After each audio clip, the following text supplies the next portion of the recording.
Hey, what's up? This is Mike Portnoy, and you're watching MariscalRock.com. It's an interview for MariscalRock.com.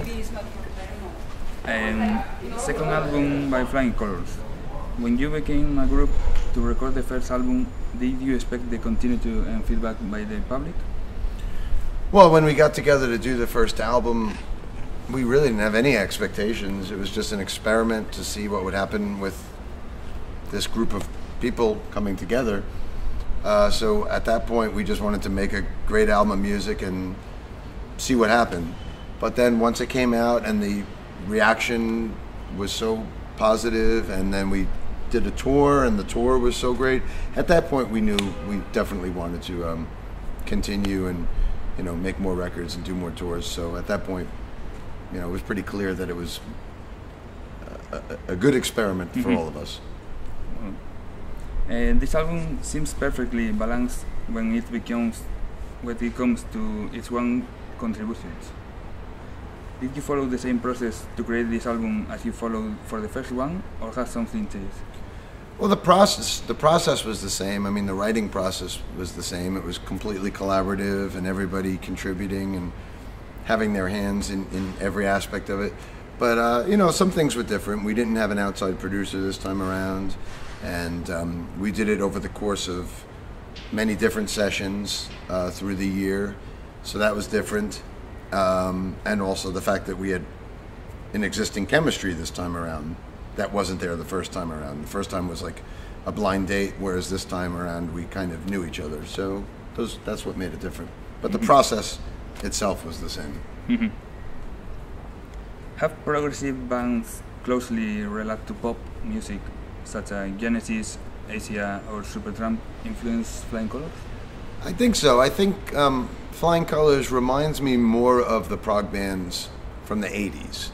Like, if you look at what me and Neil do at Transatlantic, I think that's more like prog from the 70s. I think Transatlantic is more like, Genesis and ELP and Yes from the 70s, whereas Flying Colors is more, to me, more like Genesis and Yes in the 80s. Marillion. Yeah, so, I think the bands in the 80s, the prog bands in the 80s were doing a little bit more concise material, a little bit more pop oriented. I think that's kind of the type of prog that Flying Colors is.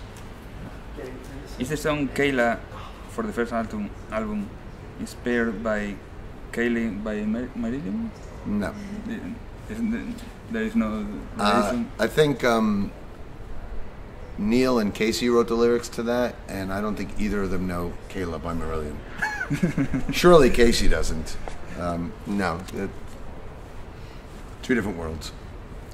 What is the reason behind the tour having just... And by the way, Marillion is Kaylee. Kaylee, sí. And ours is Kayla. So yeah, big difference. What is the reason behind the tour having just 10 dates? It was the only time that we could fit that all of our schedules aligned. All of us have so many different things going on. It's hard to find a month or two to get away and tour. So we only had a 2-week window, and we had to book as many shows as we could. So only 3 in America, and only 7 in Europe. 7 in Europe, and that's all for now. So people shouldn't take it for granted and think that when a Flying Colors album comes out that they're going to get a million opportunities and 100 shows and we're going to be on the road for a year like most bands. No, you should hope that maybe there might be some shows, and if there are, do your best to try to catch one, because it's not going to be a given that it's always going to happen.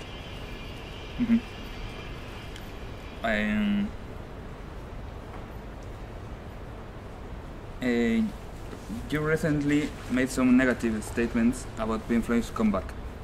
Are you against reunions, or is it because variety is missing? For example, would you like Raz to go on if one of the members was missing? Well, that's a hypothetical question. So if your question is what I personally... First of all, let me just say something. If I say something about Rush or Pink Floyd or whatever, I'm a fan, just like you or anybody on the internet. So I should be entitled to have an opinion like a fan like anybody else. I'm not releasing a press release. The problem is I said something about a famous person and this opinion. Well, I would love to be able to talk about my favorite sad. bands like you guys, but just because I said something about Pink Floyd, it wasn't a press release. It was an opinion, just like anybody else, or just like the millions of other fans that they have. So if you're hypothetically asking me as a fan, if one of the members of Rush left, should they continue? My opinion as a fan is no. That the chemistry for Rush is just the three of them. My opinion as a fan, I don't think, there's a lot of bands where the chemistry should be the original members, the same with Black Sabbath, the same with Van Halen, but that's my opinion as a fan. I'm not putting out a press release right now as some, guy, It's not fair to attack me for having an opinion. My feelings when they announced the Pink Floyd album was, there's only 2 members alive anymore that are in Pink Floyd, and if they're using all material from 20 years ago, to me that they should have put that out as a special edition. That's all I was saying. I love Pink Floyd. I love David Gilmour. I have Pink Floyd tattooed on my leg. I mean, I love them. They're one of my favorite bands of all time. So my opinion was just an opinion. I wasn't slamming them or making a derogatory statement towards them. It was just an opinion like anybody else. Okay. And this year is the 30th anniversary of the first album you record, Power to the People by Rising Power. Looking back at the moment, would you change any of the musical decisions you took during all these years? Well, no, I have no regrets tattooed here on my elbow, and I live by that motto. I think every decision you make helps you grow and helps you explore new things in life. And one of my favorite quotes is, it's better to regret something you have done than something you haven't. So I think that's way important, to follow your heart and explore things rather than laying awake wishing you had done something. So I think that's the way I live my life. I have no regrets. Everything I've done has made me stronger and a better person, and that's where I'm at today. In these 30 years, is there a moment that you think, I finally made it? Oh, I mean, there's been great landmark moments that I've been so grateful for, opening up for bands like Iron Maiden or Black Sabbath or Yes, when those things happened. For me, the first time, it was a tremendous feeling of accomplishment. Winning some of the drum awards I've won, like for the very first time, or being on the cover of drum magazines for the first time, those were incredible feelings of accomplishment. I still have it, still making records with people like Steve Morse and Billy Sheehan and, all these people I admire, getting to make music with some of my heroes. That's still a feeling of accomplishment. Many moments. Yeah. I mean, I could give you a list of 100 things in my life that have been moments of incredible gratitude and dreams come true for me. Mm-hmm. You're coming back to Spain in the coming month with Big Elf. What are the difference between the drum set with Flying Colors and with Big Elf? The drum set? Well, my drum set with Flying Colors is more of like a medium-sized kit, like what I use with Transatlantic and the Neil Morse Band.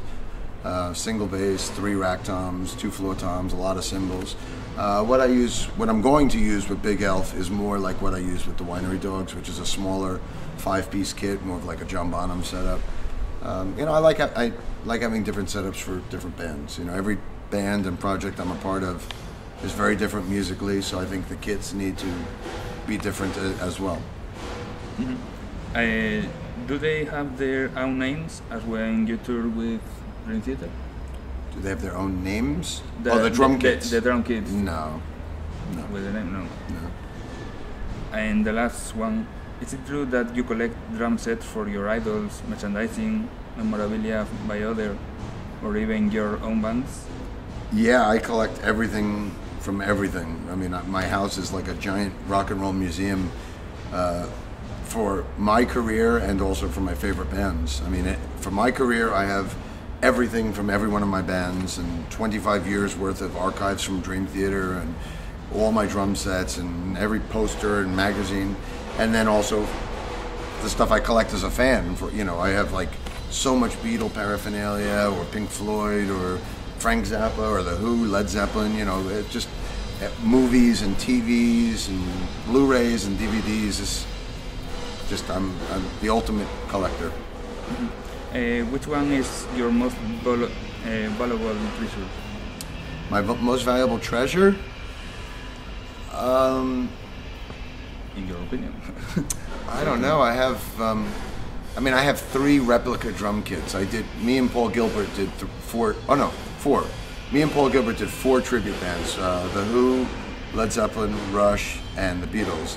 And in all those cases, Tama made me replica kits, like a Ringo kit, a Keith Moon kit, John Bonham kit, and a Neil Peart kit. So those are pretty cool. I have all 4 of those kits in my house, set up, and you know, it's kind of like tributes to my 4 drum heroes. Wait thank you for the interview. Cool.